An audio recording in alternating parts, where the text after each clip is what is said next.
மூத்த தேவி எனப்படும் மூதேவியைப் பற்றி இந்த பதிவில் தெரிந்து கொள்வோம். வாழ்க்கையில் ஒருவர் செய்யும் தீய மற்றும் நல்ல குணங்களை எடுத்துக்காட்டி, அவற்றின் பலாபலன்களை உலகத்தில் உள்ளவர்கள் புரிந்து கொள்ள வேண்டும் என்பதற்காக மகாவிஷ்ணு மூதேவியை படைத்தாராம். மகாலட்சுமியின் மூத்த சகோதரிதான் மூதேவி. முதலில் பிறந்ததால் இவள் மூத்தோள் என அழைக்கப்படுகிறாள். ஒரு சமயம் ஸ்ரீதேவிக்கும் மூதேவிக்கும் தங்களில் யார் அழகு என்பதில் சண்டை வர இருவரும் நாரதரிடம் சென்று முறையிட்டார்கள்.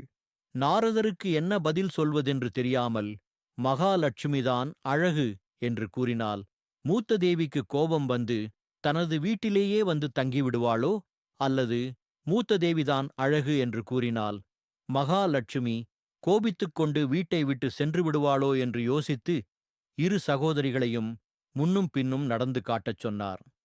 இருவரும் நடக்க உடனே நாரதர் ஸ்ரீதேவி வரும்போது அழகாக இருக்கிறார், மூத்த தேவி போகும்பொழுது அழகாக இருக்கிறார் என்று அவருக்கே உரிய நடையில் பதில் கூறினார்.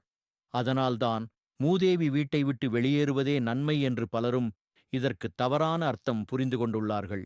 ஆனால் உண்மையிலேயே ஸ்ரீதேவியைப் போலவே மூதேவியும் அனைவராலும் போற்றப்பட வேண்டியவர்தான். ஏனெனில் நம்முடைய கஷ்டங்களையும் இன்னல்களையும் நம்மிடமிருந்து வெளியே விரட்டி அடிப்பது மூதேவிதான். இவருக்கு ஜேஷ்டாதேவி என்ற பெயரும் உண்டு. ஜேஷ்டாதேவியை மனதார பிரார்த்தனை செய்து வழிபட்டாலே மனக்குழப்பம் நீங்கி நிம்மதி கிடைப்பதோடு வறுமை நீங்கி செல்வம் நம் வீட்டிலே தங்கிவிடுமாம். மூதேவி விளைச்சலுக்கு அதிபதியாவார், விவசாயத்தின் காவல் தெய்வமும் கூட.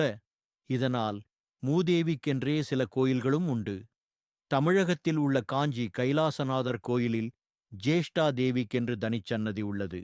இனிமேல் வீட்டில் யாரையும் அபசகுனமாக திட்ட வேண்டும் என்பதற்காக மூதேவி என்று சொல்வதற்கு முன் ஒரு நிமிடம் யோசனை செய்யுங்கள்.